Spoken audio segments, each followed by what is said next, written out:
lines. That's right. If you ain't got no money, you ain't got no honey. What you say? Say that again, man. Hold on, man. Wait, say that one more time for the people can hear, just in case they Gotta were get sipping the on some money. Jimmy. Money, you ain't got no honey. He say no money, Hey. no honey. And I'm gonna tell you something. We laughing, but that shit ain't funny. Hey, y'all rapping, huh? For the last 2 weeks, for the things that I need doing, I had to beg to get stuff. But it's all good, you know what I'm saying? Mm-hmm. And you know, I didn't mind, you know, it didn't take me too much time to do this. I mean, the basic part about doing his album was that he had 22 songs. 22 songs on his album. And that's a lot of music, you know, and when you put it in a mix, it can exceed an hour, you know. So what I tried to do was, you know, basically combust the album and not take away from what he did, you know, as far as to add to what he was doing, what he wanted me to do. So, you know, it was a task. But, you know, I'm glad that you're satisfied. You know, the people enjoy it. And I listen to it over and over, and really everybody that's heard it is like, man, that's really jamming right there. Man, I'm telling you, bro, really satisfied because I'm like, everybody, you know, just a little mix. It never did overdo it, and, you know, you didn't do it. It's just like enough. Now you bringing it back, bro. Like, that's what I'm saying. I know it's exactly what I wanted. I had it in my head, my vision. I'm like, yeah, this brother right here. And I already knew he could do it. Just like you, Sheldon. When you dropped the intro, I mean, I knew you was going to go out, but when I heard it, I was like, yeah, man. That's exactly what I was talking about, man. 'Cause when I told Sheldon, I told him, Mike, I said, man, Sheldon, I want you to do an intro. You know what I mean? And I say, bro, this is where I want to go with it. You know what I'm talking about? You know, I was just telling him a little bit about it. I said, man, and I say, I just want to get a beat to you to do it over. You know what I mean? Shoot, I sent him that. Bro, he sent that thing right back. And just like you, Mike, man.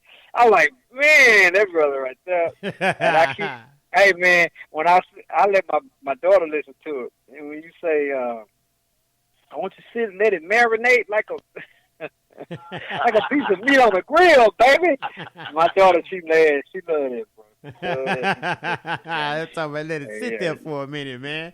I appreciate that, man. That was funny, man. It was real good, man. Real dope. One take, man. One take, dog. And that's what I'm so grateful for, though, man. Because again, that you saw something in me, say, you know, that, hey, man, I want you to be up on this album, and I'm humbled by that experience, man. And like I said, and I was excited about it, so it didn't take me a long time to get it done. Because again, you showed me and told me your sense of urgency with getting something out there, and I'm all about, you know, weight broke the wagon. So let's go get it done, because I understand if it's important to you, it needs to be important to me, right?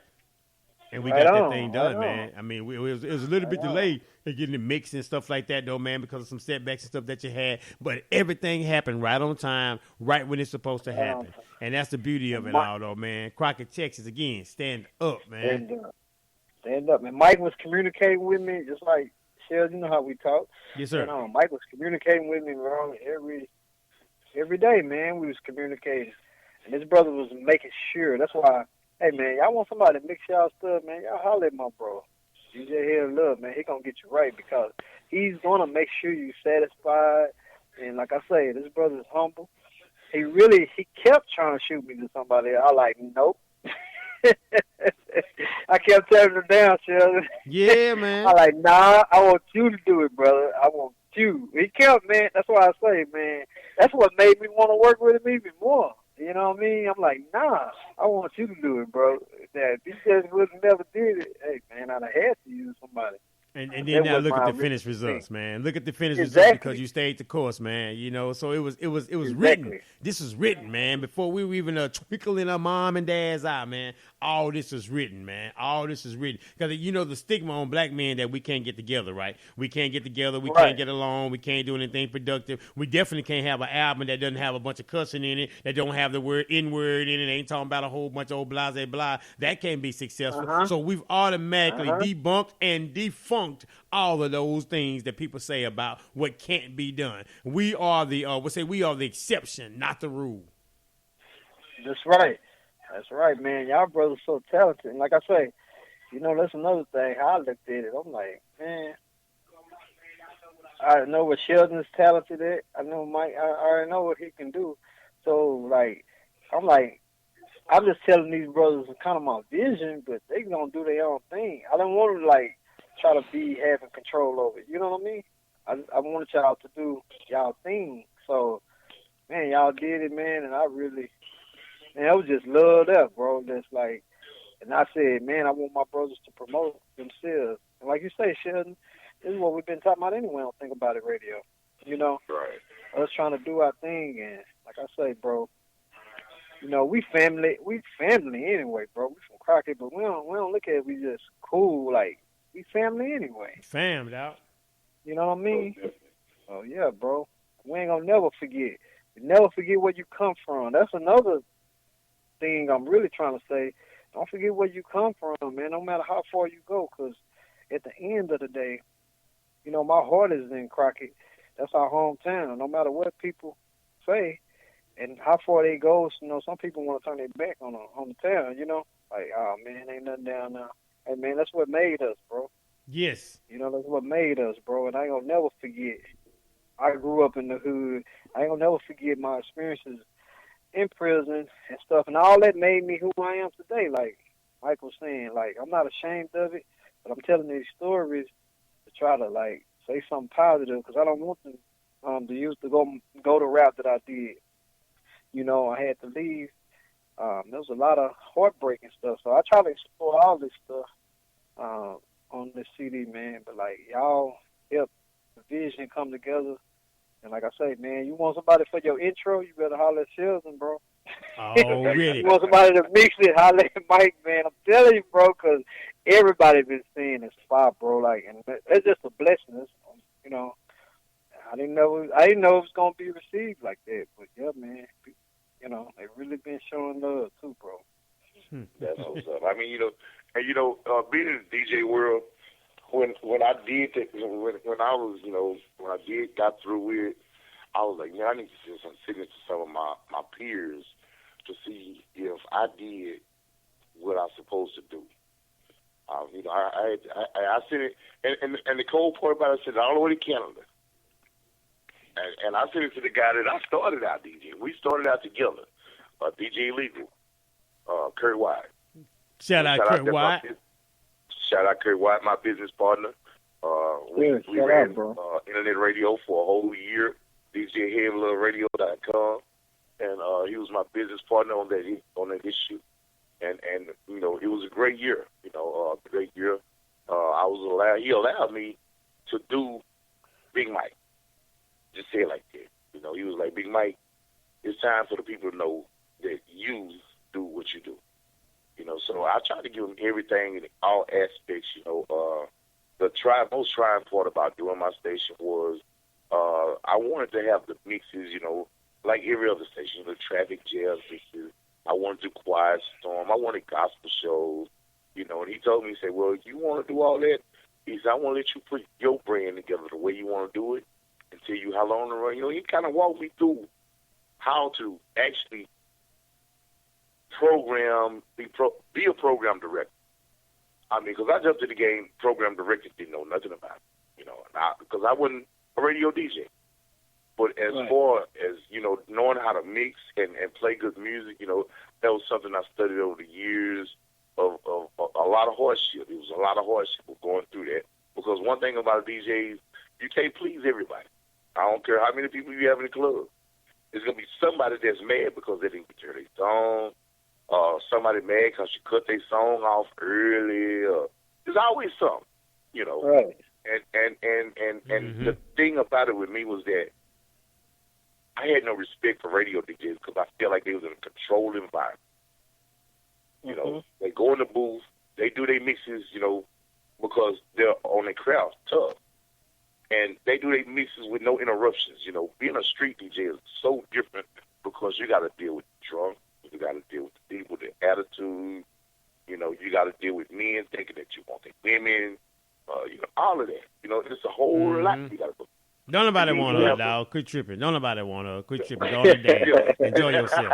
I'm just trying to play the song. Man, I'm just trying to. I'm just trying to play the song. She's like, I'm gonna tell you the funny thing about it. I like to lost my life so many times in the DJ booth because a woman will come back there and stay back there too long, and her man will come back there thinking we doing something. I see it in the hot top club all the time. yeah. So I'm like, man, look, she is looking for a song. She asking for a song. I said, she don't know the name of the song. All she knows the word. So that was the hardest part about being a DJ. Is like people will come give you a portion of a song, right? You know, and ask you to do something with it. I'm like, okay. So it was trying feat. It was a very trying feat, man. But through God's guidance and leading us through, we made it, to this point, of something that I was asked a whole lot of time, man, won't you release a mixtape? Won't you release a mixtape? I never would do it. Never would do it. Like, I don't want to do mixtape because you got DJ Drummer, you got all these guys. Right. Dropping these hot mixes, being Screw coming out with, changing the whole game with Screw and Chop. Even though, back then, Screw and School was doing that, we was, I knew Screw back then. Those are my pops. Yeah. I read Screw, Big Mellow. Those guys back in the days was accepted me in. I was from the country. Right. The city was where it was at. If you couldn't go to the city and get jiggy with it, you wasn't nobody. And coming from Crockett, a lot of us, a lot of people stagnated in Crockett. I always led toward going Houston. Everybody always flew south for the murder. That's right. And that is, was on the other side, which a lot of people didn't go toward. Dallas, Dallas was more so the Palestine area, right. Dallas that way. You know what I'm saying? Grafton was in between. They go Dallas and Houston, but it was hard to make a name for yourself coming from the country, because you didn't have the outlets. Our radio stations wasn't as strong as the radio stations in Houston. Right. And on a good night in Crockett, if you got a good copper clothes hanger and you did it just right and put your little foil on the end of it on Friday night, you could jam. You could jam. You can jam over them stations. From one to the other. I remember listening to Illegal when he first signed with 97.9. When he first got on with 97.9. Actually, he was actually signed to Rap A Lot Records before he even got on 97.9. A lot of people didn't even know his history. And we had to talk to him about it. And he was asking me, like, who made it from our hood and made it in radio? I said, nobody but you, man. I said, because that was your world. I said, it was all because of the way you went through it to do it. I said, because you traveled the world through that army, and you saw a lot of the stuff overseas. I said, you brought those street things back. I said, but the thing about it, when you came back, I was at your level doing what you was doing. I was looking while you was at the scene, So to be able to have a craft and be able to reach out to people and to be reached out to, because I was, like I say, when I like I say, y'all know Miss Green, I call it Boat. Boat, that's my boy. Right, Marcel's grand. Yeah, Marcel's grand, maybe. Because she always had them snacks. Y'all know I already. You go way back like Cadillac seats. That's right. I stayed at his grandma's house. Shelton and I, me and Shelton went through school. I remember when we first started school in the first grade, and we was in clay. And you know how they used to come from teacher ask, what do you want to be when you grow up? And I was the only nut in school. I was a class clown back then. I want to be a DJ. And everybody looked at me like, DJ? What is a DJ? I said, what is a DJ if he can't scratch? What is I thought that was an old song. I did that in school. And it was funny. It was funny to them. They laughed at me. They thought I was telling jokes.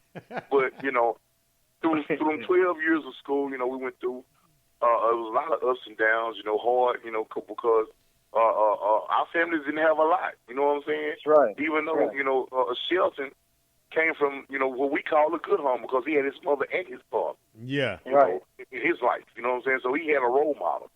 You know, That's right. and